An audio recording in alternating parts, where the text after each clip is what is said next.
But the truth has undermined your foundation with so many people now in the know. Yeah. You thought that you'd see the day that you could just get away from the ones you betrayed, who raised their voices to say you won't be trusted anymore.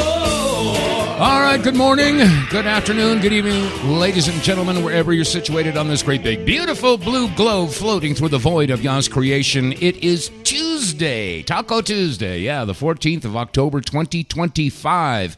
These are the WTF reports, and I'm your host, Dave vonKleist, and I'm broadcasting live from 2:05 Eastern Time. That's PM, of course, and that would be at 11:05 a.m. Pacific Time. So if you're listening during one of those times, that means, we're live, because there are rebroadcasts around the clock. But if you're listening during the times I just mentioned, then we are live, and that means you can call in and participate. So the phone number here is 215-867-8255. And as always, this broadcast is brought to you in part by the Wave Watch. And if you haven't checked it out, I implore you to do so. You're doing yourself a tremendous disservice by remaining in the dark when it comes to this technology.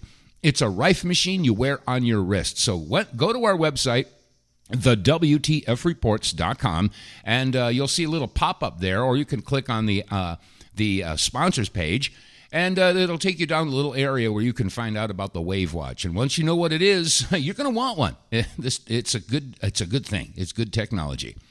All right, let's see. Where do we start on this Tuesday? There's so many different things going on. Of course, on everybody's lips today is the release of the hostages. Yes, and so originally they said there were 48, and the women.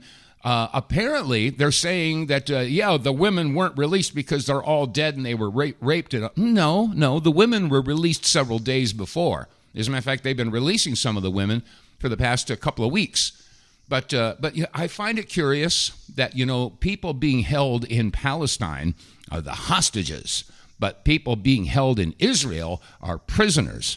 And how many prisoners has Israel been holding? Well, it's yet to be determined. I mean, there's estimations anywhere between 4,000 and 10,000 hostages. We'll call them hostages. Many of them are children, and many have never even seen a courtroom. They're just being held. So, this is what we're dealing with right now. Now, is this ceasefire going to hold? Well, we're already getting reports that the bombings and shootings are still going on. So we'll have to see. But we can't trust the mainstream media for telling you any truth at all. We just can't. So, and I hate to be such a cynic about it, but, after 30, 35 years of watching them manipulate and gaslight and propagandize and flat out lie and, concoct all kinds of stories, I have no faith in the media whatsoever at all. And that includes the so-called conservative networks, One America's Voice, Real America's Voice, or whatever it is, OANN, One America News Network. I don't trust any of them. They'll give about 80% of the good stuff, but we're being lied to all over the place. So anyway, where do we get started today? Again, I'm watching this whole thing unfold with Turning Point USA, and they're standing by the lone shooter narrative. Tyler Robinson did it. And we're just going through all of the information now, and we're doing all the investigation. But Tyler Robinson did it. How can I even stand by that? I mean, the official story has more holes than Swiss cheese. It just doesn't hold water at all. But they're going to keep on pushing that narrative. A lie told often enough will become the truth. So, and I want to know why they're suppressing so much information. Right after Charlie was shot, there was somebody who was on a video, some kid, and he was basically telling what happened. And the people were talking to him and videotaping him. And then a bunch of guys in the red Turning Point T-shirts came over and blocked him, grabbed him, and hauled him away. Wait a second. Anyway, you may have heard this. Here it is. I was standing from probably the third row in the bottom. I saw a hit. I heard the shot ring out. I looked to my left, and then I looked over to my right. I saw him slump over in his chair forward. He slumped over. He had blood coming from the left side of his neck down his shirt, and he slumped over and he was carried off. Get off me! Get off me! And they hauled him away. Now, why is that? And again, listen to what he says. Okay, now picture yourself. We've all seen the footage. Charlie's sitting there, and the kid is obviously facing him. So, and he says, "I looked to my left," which would have been Charlie's right. Okay, listen again. Oh, here we go. Come on, play, will you?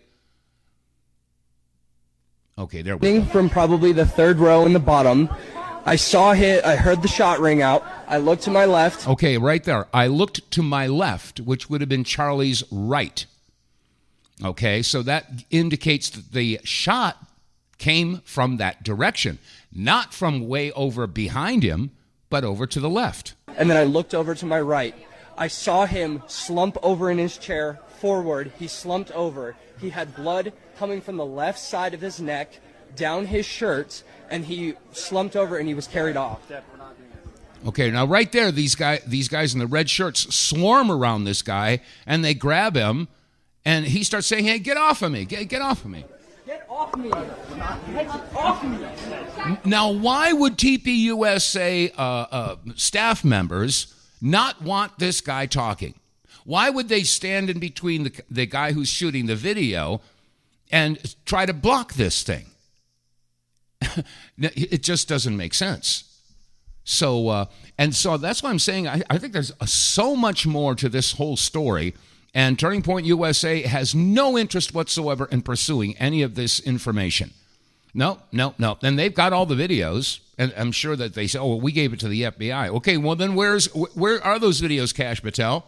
Why are you withholding them? I mean, this could be solved. I mean, you want to talk about transparency, and yet you're being totally, non-transparent with all this information.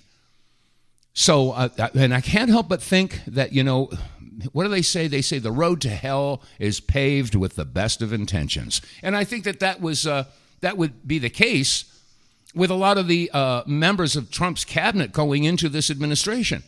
We all know that Kash Patel was saying, "Yeah, I'm going to release the Epstein files on day one. Day one, it's going to come out." And Dan Bongino was the same way. I mean, before he joined the administration and he was doing his radio show, it was like it wasn't all he talked about, but the Epstein files was one of the major talking points all the time with Dan Bongino. And then, of course, now that he got in there, we've all heard the story, he has no idea where those videotapes were. Maybe some country in the Middle East, but he couldn't figure out it might be Israel. But I think what's happened is that when these members of Trump's cabinet got into a position to start doing something, I have a feeling that they were read the Riot Act. And I think that if it's deeds and not words, we look at the actions of this Trump administration over the past several months. And I'm sorry. I mean, you're conservative out there. I think you know exactly what I'm talking about. What the heck happened? It's like they've done a complete turnaround. And Trump is playing footsie and making deals with the very globalists that should be arrested for human trafficking, for all kinds of stuff. Making deals with Albert Bourla from Pfizer and Larry Ellison and Peter Thiel. I mean, what is going on? It's like the Trump administration has taken a complete 180, and they're not working for the people anymore. So, and I can't help but think, Dan Bongino, I think that he has a good heart, and he came in wanting to do the right thing, but I think something happened to him. As a matter of fact, I have an audio clip here. He made this statement. I was going to play this yesterday. I found this over the weekend.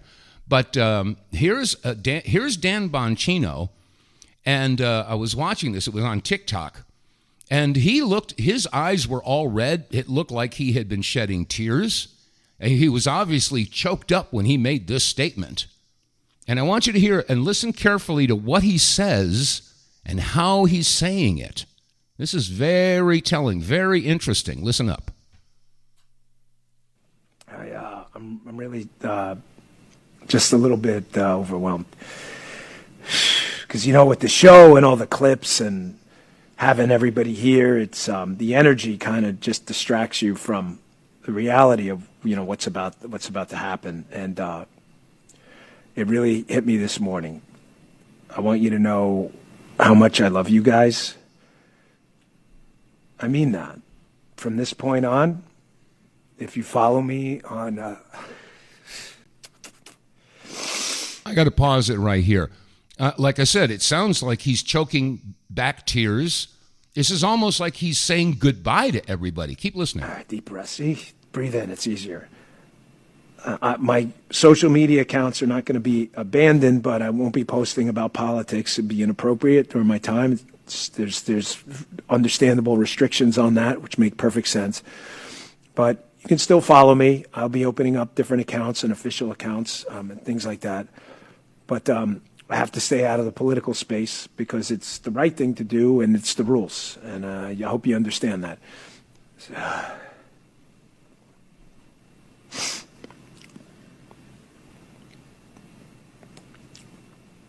So I still got a radio show to do, which is crazy. How I'm going to get through that. So I'll end as I began.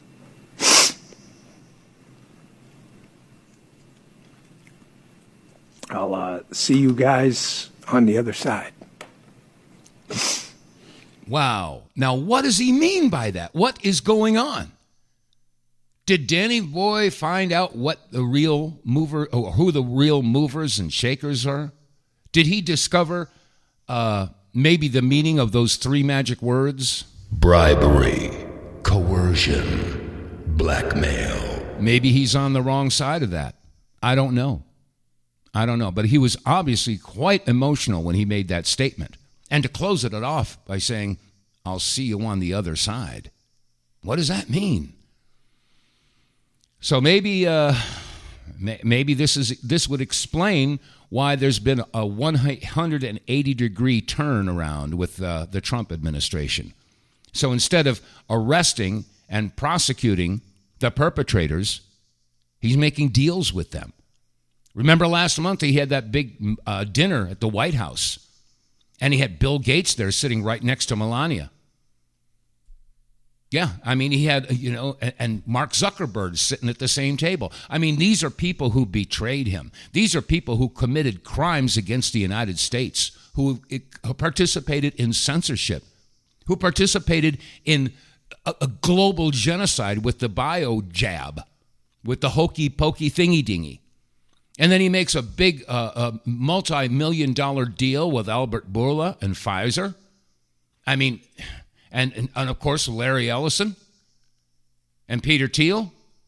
And they want to have the most sophisticated and high-tech surveillance system on the planet installed so they can watch every move you make. And I have a song about that, but unfortunately I can't play without getting tagged. So what the heck is going on? And again, getting back to this whole Charlie Kirk assassination and the cover-up, I find it very curious that the people who are doing all of the research and the digging and the investigating, people like Ian Carroll and people like Ryan Mata and Candace Owens, and how are they being rewarded for their efforts? They're being attacked, they're being doxxed, they're being threatened. What the heck is going on? Why doesn't anybody support these people? Why are they standing by the official narrative that we know is a big lie? So I don't know. We have a lot of questions, and I guess the people who ask questions are a threat. So we're just going to have to see how this is going to unfold. Oh, by the way, I saw somebody post it. I'm just going to say this. It was reported. I'm not saying that this is the gospel truth. But it was reported that 2 days before Charlie Kirk was assassinated, that he and Erica had signed a dissolution agreement for their marriage. I don't know if that's true or not, but I saw it posted on social media, and I went, Anyway, and meanwhile, yeah, the whole country, not just the country, but the whole world is falling apart.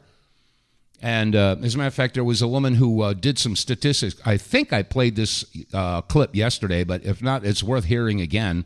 What's going on over there in Europe with all of the immigration?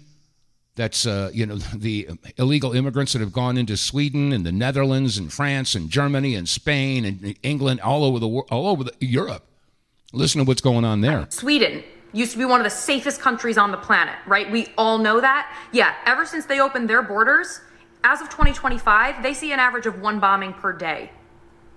Per day. As of 2024, 73% of violent criminal suspects are of foreign background, and over 90% of pew-pewing suspects are of foreign background. Not to mention, they are 3 times more likely to be unemployed than a Swede. They are not contributing to society, and they are raising crime by a landslide, like a historical landslide. And Sweden is not alone. Australia, Ireland, Germany, the UK, London, and Wales. The list very much goes on, and in every single territory or area, like I just listed, the same community is responsible for the same rise in the same issues. Grapes are up over 800% in the UK. Let's get more specific. In Britain, a certain community of man is over 22 times more likely to commit grape than a Brit. How about in France, Paris specifically? The government recently released a statement saying that suspects of foreign nationality are overrepresented in all indicators of crime, and their share is only increasing. Paris Police Headquarters released the same kind of data. Foreign passport holders were massively overrepresented in sexual assault cases. According to the Federal Criminal Police Office,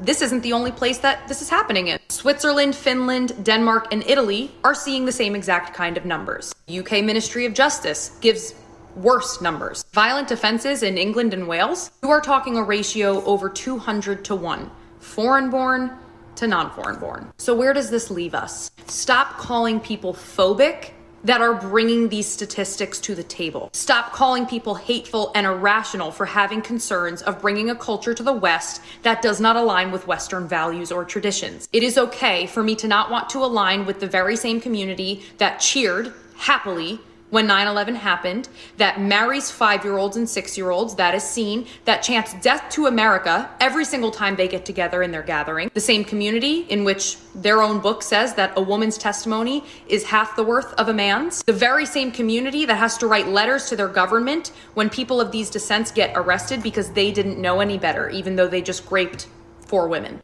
They didn't know that it's against the law. They didn't know that's not normal here. Please release him. He's a father. It is okay to not want to align with a culture that specifically calls for women to martyr their own babies and children to their prophet Muhammad. It is okay for multiculturalism to not always work, especially when that very culture is saying themselves that they don't want to be compatible with the West. They don't agree with Western values. Death to the West, death to America. It is okay to reject that sentiment. It does not mean that you support the Israeli government. It does not mean you want innocent people to die in other countries. It just means that you are paying attention and you are concerned where concern is due. You are concerned that we might be forcing something that just doesn't work. Yeah. So why is this happening? Why is this happening all over Europe? And yes, here it's happening in this country as well. Why is it that the floodgates were opened and to allow all these people of a completely opposite culture to come in here and start basically taking over? I mean, look at Dearborn, Michigan. Look at the plans for Epic City in Texas. You know, why and how is this happening? Now, there are folks out there that are aware of something called the Kalgeri Plan. And if you do a search, you know, go do Google or whatever, you type in Kalgeri Plan, and it'll come up and say, it's all a conspiracy theory. Yes, this is a conspiracy theory of something that happened, blah, blah, blah, blah. It's a conspiracy theory. Yeah, but wait a second. When does a conspiracy theory stop being a theory when it's happening in front of your face? You can call it a conspiracy theory all day long, but when we see it happening, when we witness this with our own eyes, oh, don't believe your lying eyes. Yeah, right. But yeah, there is something called the Kalgeri Plan, and here's a little thumbnail sketch of what it's about. It's very clear that the Jews want to exterminate the European race. Richard Coudenhove Kalergi who is the father of the European Union and who was funded by the Jewish bankers Rothschild and Warburg. Now, this man wrote a book called Praktischer Idealismus in 1925, in which he stated that the Jews are a master race and that the Jews can only assume the throne of rule over the world by weakening the European race, and that the means to weakening the European race would be to dissolve all the European nations, destroy all their cultural heritage and their national traditions, and replace that with the European Union, and then to invite in Africans, Middle Easterners, and Asians to dilute the blood of Europeans through miscegenation to the point where they became a degenerate mixed race. And then at that point, these people would no longer have any sense of nationhood, and the ancient Jewish messianic prophecies of world rule out of Jerusalem, with Jews maintaining their nationhood and their national status, it would fulfill the Jewish messianic prophecies that the Jews could then rule the world. And this was completely in line with what Nikolai had written in 1917 and has manifested itself recently with the invasion of immigrants from Africa, from the Middle East, and from Asia into Europe, America, and Australia. And they are deliberately setting about to genocide the white race and destroy all sense of nationhood and of national heritage and national culture in each of our nations. Okay, so you can hear this plan, this Kalgeri Plan, and again, in the search engines will keep saying that this is a conspiracy theory. Yes, because it's pointing out that the Jews have this plan. Well, I find it rather interesting, not one, not two, but at least a half a dozen posts by Jewish rabbis who explain exactly that plan. They have to destroy Edom, and that means the white race, and they're going to do so by mixing the races. And you know, people say, well, gosh, that's kind of evil. That's sort of satanic. Well, yeah. And we heard Ursula von der Leyen, and I've got an audio clip. I could pull it up. I'd have to go find it. But she says, Europe has the values of the Talmud. Since when? Since when did Europe cleave to the Talmud? I don't think so. And then I have to listen to the... they just had Rosh Hashanah.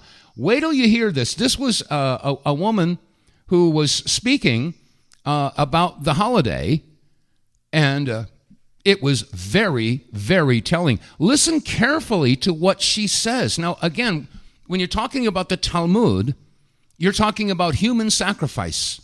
We're talking about, worshiping the gods.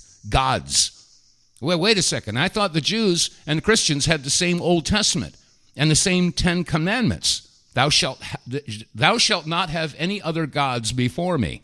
That's one of the commandments. And I would think that the Jews would cleave to that particular that statement. But if you listen to this woman here speaking on Rosh Hashanah, this is very curious. Listen carefully.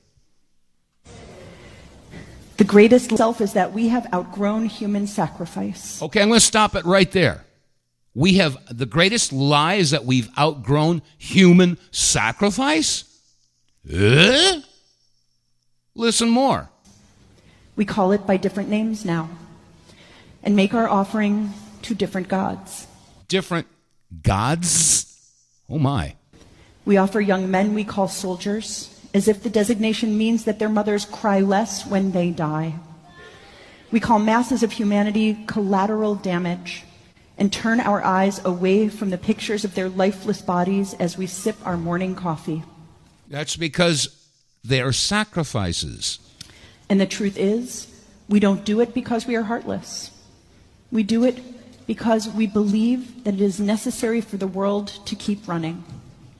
We do it because we believe that the gods whose favor we so desperately seek, freedom, security, prosperity, flourishing, that they demand blood as the price of their favor.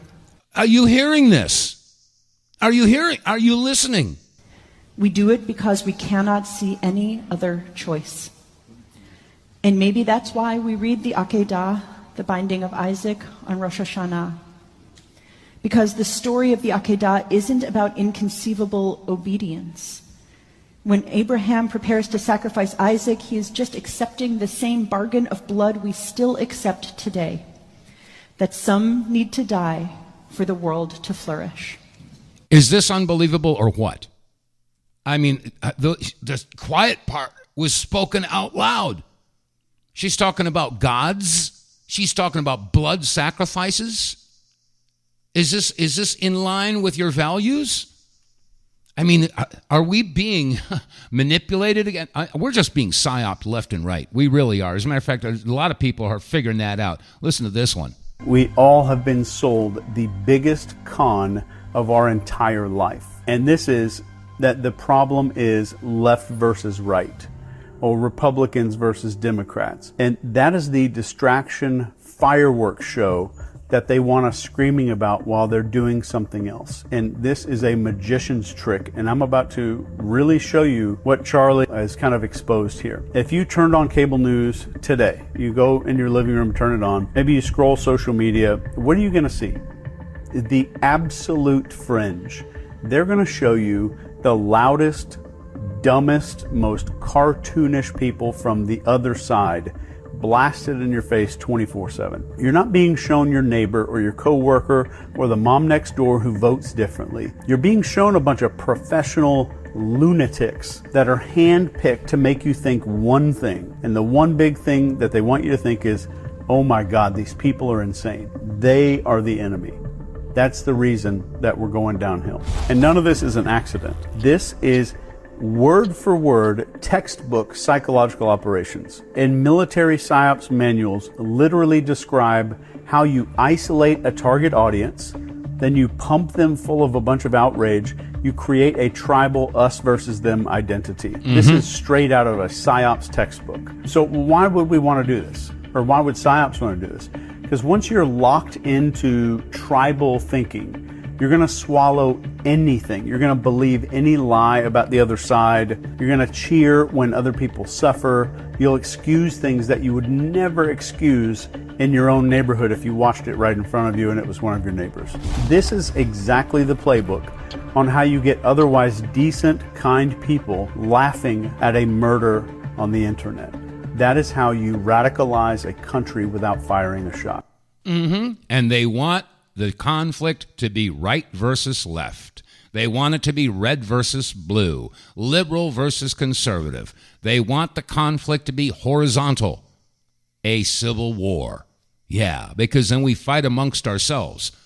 Well, I'm here to tell you we do not need a horizontal conflict. We need a vertical conflict. We need the left and the right to come together and understand the enemy of my enemy is my friend. And it's the people up above pulling the strings. Those are the ones that need to be exposed. So if the left and the right were to actually come together, I mean, the blacks and the whites and the Latinos and the Orientals and everybody, I don't care if you're liberal or conservative, we all have the same enemy. And I've done this before. All you red people go over to this side of the room. All you blue people go on that side of the room. Okay. Do you like war? No. Do you? No. Okay, good. Do you like big pharma? No. Do you? No. Good. Do you like the military-industrial complex? No. Do you? No. Do you like geoengineering and chemtrails? No. Do you? No. Do you like the hokey-pokey thingy-dingy? No. You? No. Okay. See, the thing is we have so much in common, and yet we are being pitted against each other, and that's the whole plan. We somehow have to overcome this. I don't know how we're going to do it. I don't know. I'm going to think about it for a minute. Get More Tank will save you money every month on gas. Get More Tank is a tablet with active ingredients that adds big mileage to every tank. Made in America, the Get More Tank formula is used by trucking companies and heavy industry. Now the Get More Tank formula is available to you. Get More Tank works in any gas or diesel engine, cleans your engine, lowers emissions, and you'll feel improved engine performance every time you step on the gas. Get More Tank works for cars, trucks, boats, motorcycles, four-wheelers, mowers, and blowers. Hey, if you got an engine, then Get More Tank. contractors, electricians, plumbers, painters, and lawn service companies, Get More Tank will save you money and extend the life of your engines. If you're an owner-operator running your big rig around the town or across the country, Get More Tank will save you money too. If you're a farmer, all of your equipment can use Get More Tank. A 5-pack on sale at GetMoreTank.com for just $22.22 plus shipping. Use the promo code REDPILL101 and get 10% off. Save your money, save your engine, save the earth at GetMoreTank.com. Get More Tank is EPA registered, doesn't void warranties, results vary. And you can get more tank by visiting our website, TheWTFReports.com. And click on the sponsors page and it'll take you down to a window where you can learn all about the Get More Tank, how and why it works. And remember, this is not a fuel additive, it's a fuel catalyst. Big difference. It gives your engine more power, it runs cleaner, and over a period of time, you're going to see an improvement of mileage. And yeah, it's quite significant. I mean, anywhere between 15 to 20%, depending upon your make, model, year of the vehicle and your driving habits. So, like I said, it's going to cost a whole $20 when you use the promo code REDPILL101. You get 5 tablets, and once you're using this stuff, and if you're getting 20% better mileage, that means one purchase ends up getting you a free tank of gas. This is a no-brainer, folks. Check it out. Go to TheWTFReports.com and get more tank. All right, that said, the phone lines are open. You can join me anytime you want. The phone number here is 215-867-8255. Again, that's 215-867-8255. All right, well, it looks like Israel has joined with Google, and they are tracking people with their phones. Yeah. And give a listen to this. This is kind of interesting. Why would we allow a foreign country to track our citizens? Why? Why is that? Newly released FARA documents show Israel had been targeting and geofencing thousands of American Christian churches. Israel's foreign ministry hired a U.S.-based firm to conduct what filings describe as the largest Christian church geofencing campaign in U.S. history. The campaign established digital parameters around hundreds of churches. The phones of those inside of these boundaries were targeted with pro-Israel, anti-Palestinian digital ads. Filings detail the scope of the campaign and provide estimates for the number of churches targeted. About 219 mega churches were targeted in California, Nevada 14, Arizona 38, and Colorado 32. However, non-mega churches that were targeted. Now this number is astonishing. In California, over 25,000 non-mega churches were targeted. Nevada 858, Arizona 3,500, Colorado 3,800. This estimate does not include the potential expansions that the documents talk about to Utah, Wyoming, Texas. The documented budget for this operation is as high as $4.1 million. The campaign materials are to combat low American evangelical Christian approval of the nation of Israel. So they're upset that evangelicals are starting to change their minds. The evangelicals are shifting and they're saying, wait a minute, I don't know, is this really Christian to, bomb babies and stuff? Would Jesus come back to earth and say, go ahead and wipe out those murderous, treacherous, terrorist children? Get that baby. It's 1 year old. Get that baby. I don't think Jesus would be doing that. And I think a lot of evangelicals are waking up to that, realizing that, that actually sounds absurd. This is all very frightening. Once again, this just goes to show that a foreign country is being allowed to indoctrinate our population. They want our money and they're trying to brainwash you into giving it to them. Well, they couldn't be doing it without the help of the United States government, don't you think? And that's not the only report about this issue about geo-tracking is concerned. Here's another one.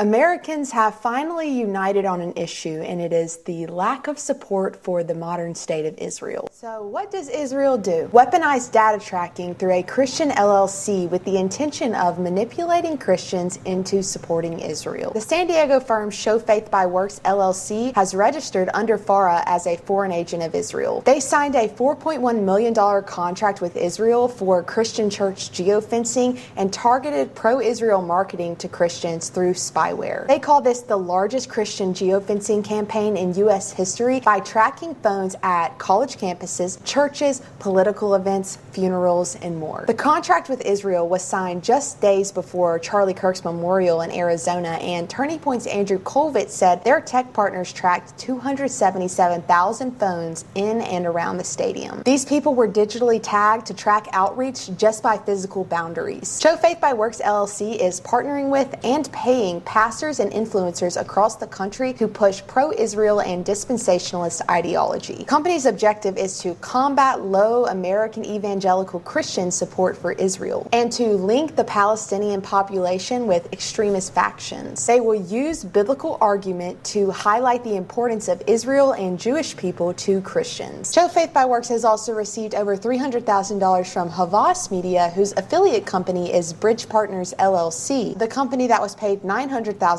to employ influencers for the Israeli propaganda campaign. Main states targeted are California, Arizona, Texas, Nevada, and Colorado. This is foreign propaganda delivered straight to your church and your cell phone. Almost every church on this list is dispensationalist and heavily influenced by the Schofield Bible. Israel is intentionally targeting churches with misconstrued eschatology to manipulate them and weaponize misinterpreted passages of Scripture to have them endorse and support the modern state of Israel that has carried out countless massacres against innocent people, including Christians. And a Turning Point-owned company named Superfeed Technologies that's created apps like Turning Point USA, Turning Point Action, Early Vote Action, and the Western Journal. This company is registered as a foreign for-profit entity with jurisdiction under Israel, and many of its apps show data may be shared with third parties. Turning Point's Tyler Boyer is the CEO of the company, and Erica Kirk's mother, Lori Francevy, is also on the board. A company with the potential of giving your data to foreign countries? Maybe Charlie Kirk had a bigger reason for calling for an audit of all Turning Point's expenses before he was killed.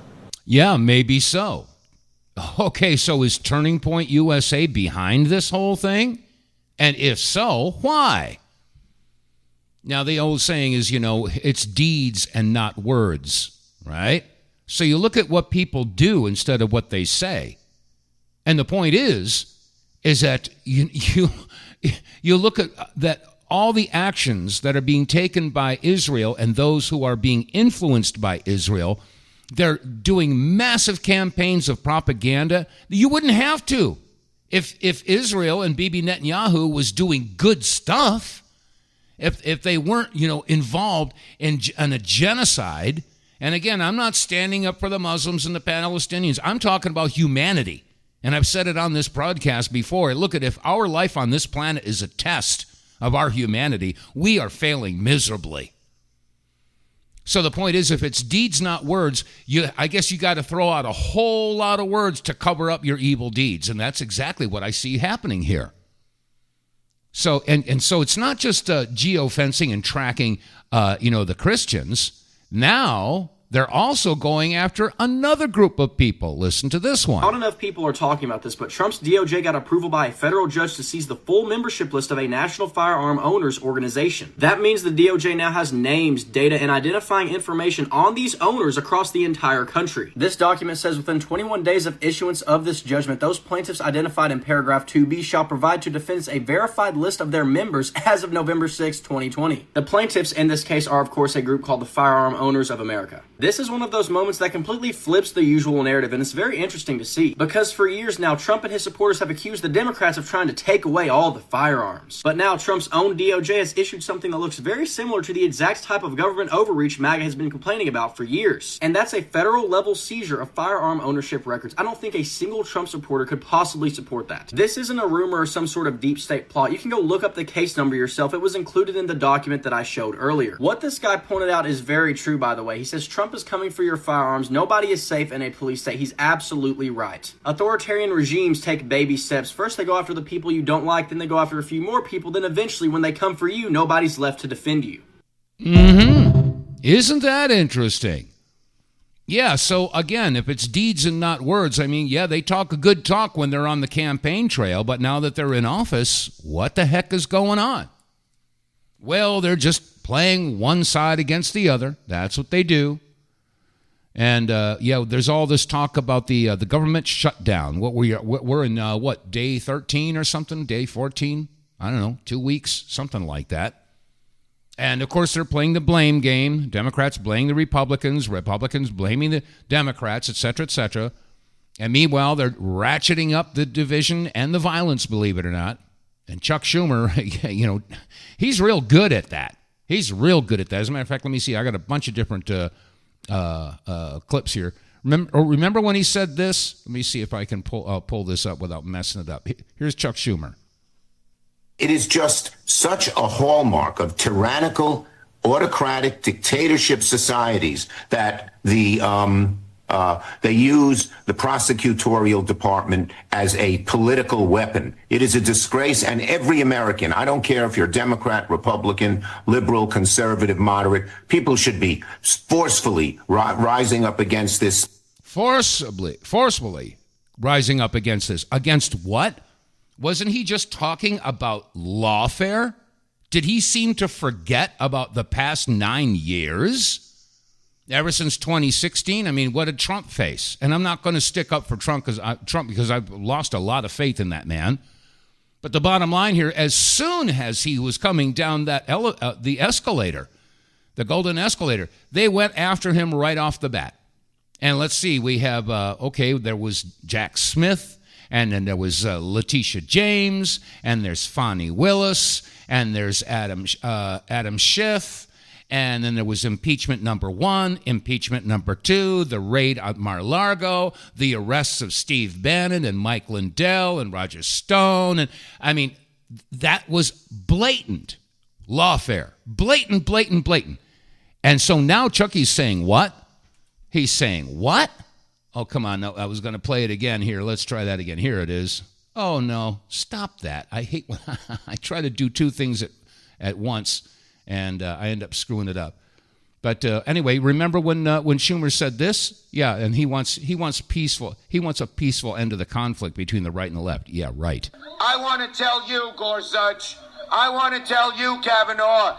You have released the whirlwind, and you will pay the price.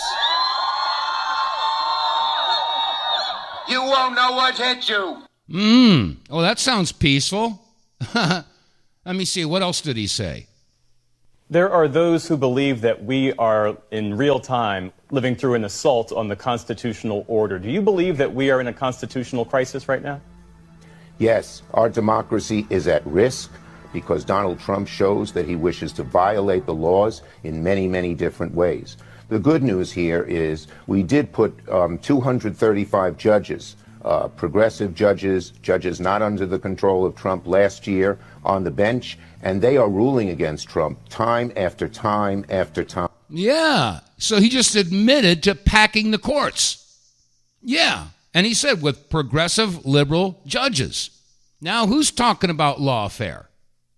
And again, I want to play this clip again so you can really grope this. It is just such a hallmark of tyrannical, autocratic dictatorship societies that they use the prosecutorial department as a political weapon. Okay, isn't that exactly what the Democrats did for 9 years?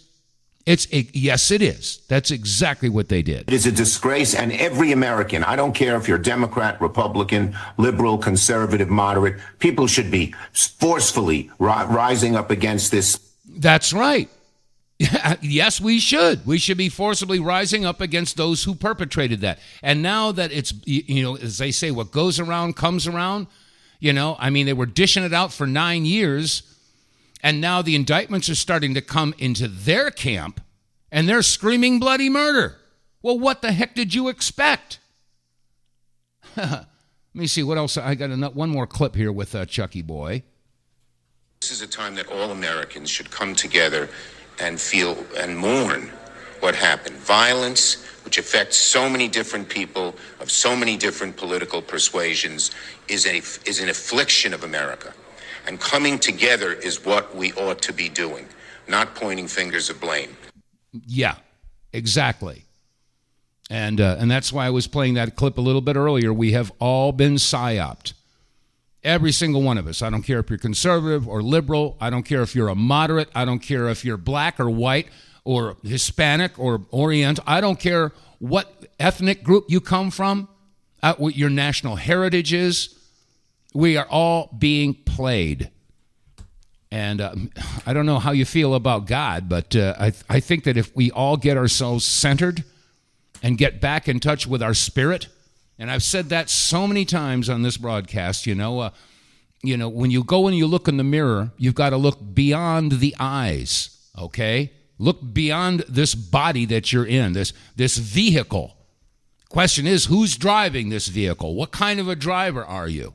What kind of a human being are you? And these are questions a lot of people don't want to ask themselves. As a matter of fact, the thought never even crosses a lot of people's minds. But it's very difficult, when you're dealing with so many people who, and I don't want to say they're brain dead, but I mean, they don't think about anything important. And it's frustrating. It's isolating. I played a couple of clips from yesterday's show, basically saying the same thing. As a matter of fact, let me see if I could pull that one up here. Bubble, yeah. Let me see. Which one was it? I think it was this one here. I'm going to share this one. I played this yesterday, but I'll play it again today.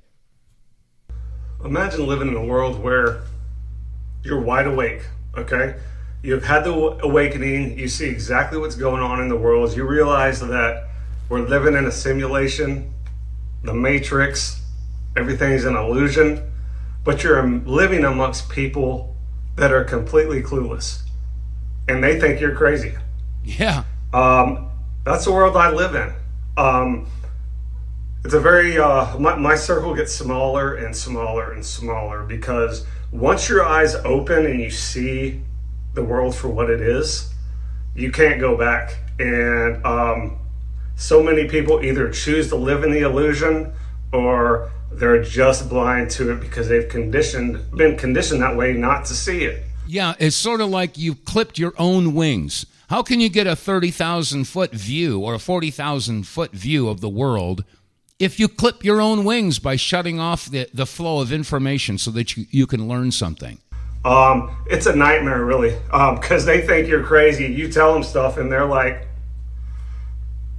they're so far behind, I don't have the time to get them up to speed, okay?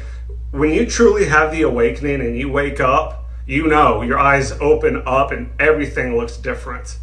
And I cannot get somebody there. So I'm not doing that anymore. I'm not trying to convince anybody. I'm just saying, hey, you might want to take a look at this, right? The fact is, most people will never get there. They're going to live blind and live in the system and never see things for what they really are. I'd love to know in the comments below, who are you out there that have truly awakened and you see the truth? You realize that we have been lied to by just about everything, okay? Yeah, we have. And I forget who it was that said, the truth is not stranger than anything you've imagined. The truth is stranger than anything you could possibly imagine. I forget who it was. Was it Einstein that said that? I don't know. But that's the truth. Because none of the puzzle pieces that they're giving us seem to fit together. I don't know what it's going to take to get folks to get interested. We're talking about their children, their great-grandchildren, their great-great-grandchildren, the coming generations. Nobody seems to care about that. They just want to go along to get along. I'm just going to keep my head down. Just going to keep plodding forward. And yeah, I'll complain about how the prices are going up and how things are all so screwed up. People love to complain about it, but they don't want to take a look at the source of the problem. And if they do, if somebody points it out, that's just a conspiracy theory. That they would never do that. Well, I'm here to tell you that they are. They do that. And they will continue to do that until they are stopped. Okay, we got a caller coming in here. Welcome to the program. You got in just under the wire. We only got a couple of minutes. So who are you and where are you calling from? Hey, Dave, it's Carolyn again. I just want to make a comment, California. I just want to make a comment on that. If you look at the end game, the puzzle pieces do fit together. Mm-hmm. Do you know what I'm saying? So for their agenda, the pieces do fit together. And the other thing that I am concerned about that I tried to get in yesterday was that pre-crime. So now they're going after it so blatant. I'm in shock on this one, I have to say. Hearing from her, like it was just like they were just having a picnic and talking about what the sacrifices and whatnot. So. Oh yeah, the Rosh Hashanah thing. Yeah. Yeah. Oh, and the pre-crime thing and the tracking. So I think today I am more concerned about this administration. And as far as Bongino, you can hear he was shut up. He was put in his place. Mm-hmm. I mean, it's obvious. And so if they're getting shut up, it's almost like, wait, what? Talk about needing guidance, not just God, but what are we going to do here? I mean, I agree with you that the people are asleep until, of course, Trump happens. They're going to go, what happened? It's Trump's fault. That's probably what they'll do. Mm-hmm. And when it really hits the fan, they're going to say it's his fault. However, I do agree with you that, like, what in the heck happened here? Talk about a turnaround. He's making deals with our enemy. Yeah. And people are like, oh, he's keeping the enemy closer, which is what you had spoken about. We were hoping he was keeping strategically the enemy closer, but now it's starting to look like, wait a second. Yeah. He's talking about building in Gaza. So I'm all ears. I am concerned. I'm trying to get it together, but yeah, going after the guns too. Oh boy, are we in big trouble. Oh, yeah. I'll leave you with that. Yeah. Well, if they're geofencing, people with their cell phones. And now the firearm ownership of America is having all of their files turned over to the government. I mean, this is all cause for concern. I mean, everything's gone backwards. We're definitely being thrown under the bus. That's for sure. Well, I don't know. What's your solution? Well, unfortunately, we're behind the 8 ball here as far as militia goes. It's hightail it. That's the thing. Talking about it is one thing. Trying to continue to talk about it. Prayer, obviously. And prepare personally. Mm-hmm. And there was a point real quickly on that clip that you ran on the guy that said he's done talking. I heard something over a year ago. They said, look, it's time for you to take care of yourself. You can't convince your friends, your family. It's time to get it together with the people that there's no question about what we need to do, which is survive mm-hmm. and defend ourselves. That and get into the communities, go homestead. It's like get out of the city. I mean, now it's survival. I mean, there's no convincing your neighbor. Neighbor's going to turn into the guy coming to get your food. Yeah. Yeah. Unfortunately, you're right. Yeah, it's going to hit the fan. It's bad. I'm going to let you go. Okay, well, we'll talk about it. We'll just keep talking, keep communicating, keep trying to reach out, get your communications together. Try to prepare to get off the grid. That's for freaking sure. Yeah. When they try to censor you, obviously they're afraid of what you might say. And they don't. They don't want people talking about this stuff. Obviously, I mean, it's like what? I mean, a foreign really enemy. Everybody's our enemy now. But they get to control the narrative. Like they get to influence our people. How is that not an act of war right there? That's an act of war. Well, you've heard me talk about the Smith-Mundt Act many times. I mean, that was installed in 1948, and it made it illegal to propagandize the American people. But under the NDAA, that was rescinded. So now, there's no holds barred. Yeah, thank you, Obama. Okay. Yeah. Good. So, no, well, good old, I don't know. I know. Oh, there comes the music. You know what that means. I know. All right, you always call in late. I know. I'm listening, though. I'm listening in, though. Yeah. Okay, well, hey, I'll do better. Bye. Thank you for the call. Bye-bye. All right, that's going to wrap it up for today's Tuesday installment of the WTF Reports. I appreciate your listenership, and if you're listening on BitChute or YouTube or Rumble or Facebook, don't forget to click like, share, subscribe, and above all else, word of mouth, folks. Spread the word. All right, that said, we'll be back tomorrow, same time, same place, same station. So God bless you all. Stay safe, stay free, and I'll see you tomorrow.